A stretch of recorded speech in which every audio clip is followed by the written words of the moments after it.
On page 7 of the American Beach Cookbook, author Marsha Dean Phelts writes, "Cooking with just the right pan is as important as the ingredients. Until I began collecting recipes from my American Beach friends and neighbors for this cookbook, I naively thought that our old iron frying pan was a unique and esoteric part of my family's heritage. But once I gathered recipes, I found cook after cook listing the iron frying pan as a recipe ingredient. Recipes were coming in with instructions like 1 pound of ground beef sauteed in an iron frying pan, or coat with flour and deep fry in iron frying pan. For many entrees, an iron frying pan, a sprinkling of seasonings, and a lot of love are credited with a dish's savory outcome. Seasoned iron frying pans are almost as significant as the heirloom recipes themselves. In my family, a mere day trip to American Beach called for the reliable black iron frying pan. Laying claim to Granny's seasoned iron pot was worth falling out over in other families. Beginning cooks cannot afford to be without an iron frying pan, and experienced cooks wouldn't think of attempting culinary feats without them. The best source for acquiring a seasoned iron frying pan is to ask an experienced cook for one of her or his extras. If that fails, new iron pans continue to be inexpensive, but new ironware must be seasoned before it becomes worthy cookingware. Ain't that a life lesson? You have to become seasoned before you become worthy. Seasoning is important.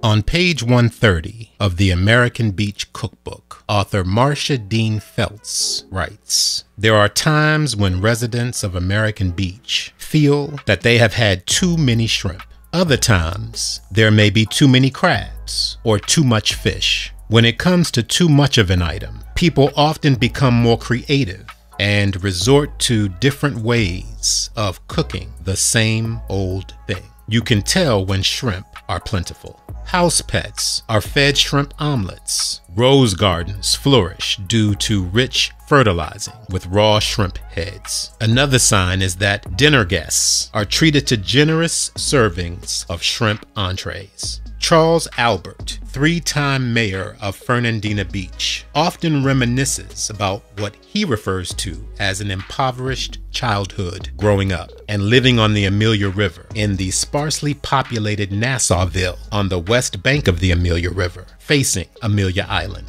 After neighborhood fishermen sold their catches at the canneries on the wharf or the fish markets throughout the island, they headed home. The rumbling sounds made by the aged trucks could be heard from a distance as they made their way over the ruts. When these Nassauville fishermen pulled up to a house, the dogs barked and folks ran out front to receive their neighborly offerings. At each homestead, a wooden barrel or old claw-footed porcelain bathtub served as a permanent receptacle for the giveaway catch. Seldom did the Albert family enjoy beef or pork, for these meats either had to be bought at the market or slaughtered in season.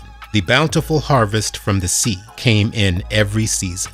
Thus, islanders frequently availed themselves of the ready supply of food from the sea. The Albert children's having to bring a fish or shrimp sandwich to school for lunch was most embarrassing. However, the fish, the shrimp, the crabs, or the oysters and other foods yielded by the sea or the river were staples in their diet. As children, the young Alberts had no yearning for what they considered poor folks' lunches. Charles Albert remembers having too many shrimp to cull, clean, and cook. When the Alberts tired of fried shrimp, boiled shrimp, and shrimp Creole, their mother smothered or stewed shrimp as a last resort.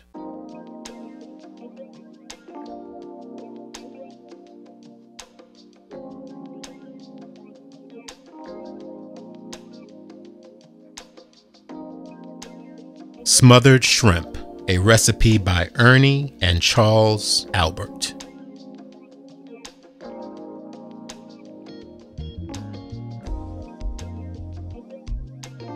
Squeeze the lemon juice over the shrimp.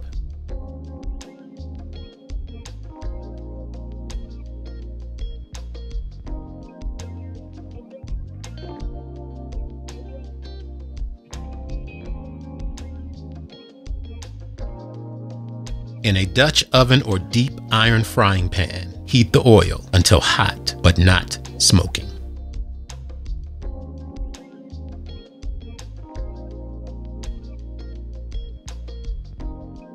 Sauté the onion and bell pepper until soft, approximately 10 minutes. Set aside.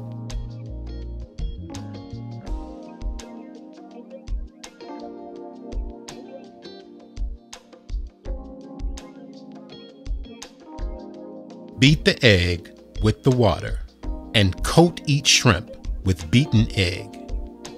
Then flour. Reserve the flour.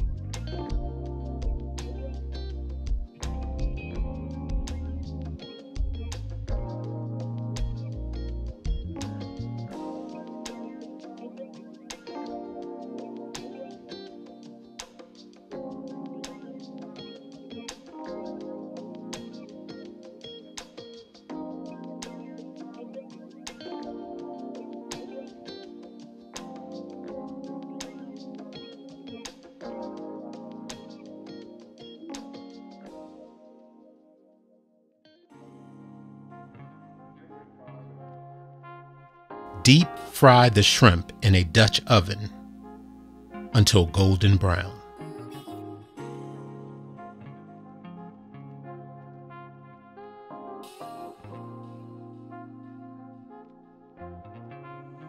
Remove the shrimp and drain on paper towels.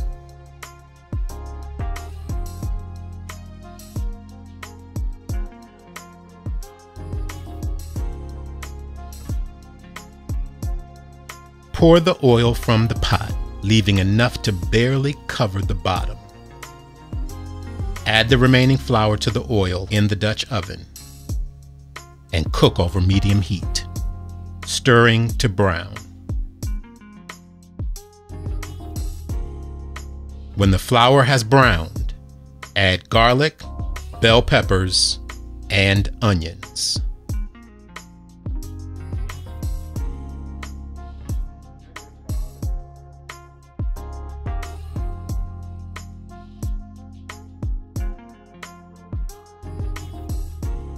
Slowly pour in 2 cups water and 1 cup milk or cream, increasing the heat until the gravy begins to bubble.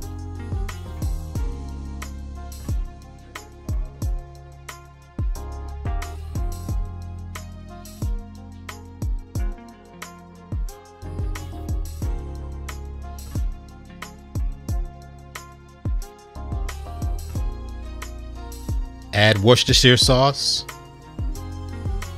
pepper sauce, and salt and pepper to taste.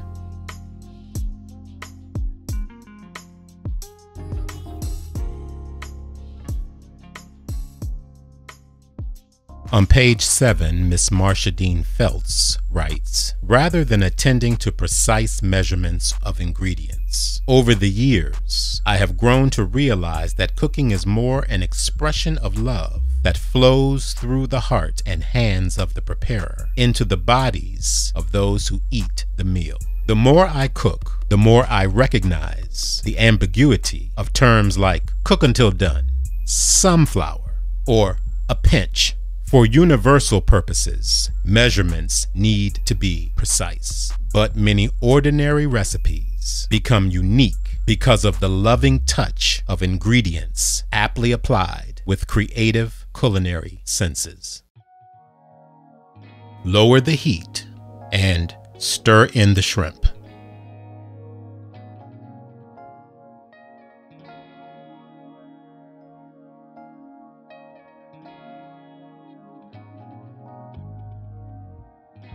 Let simmer for 20 minutes.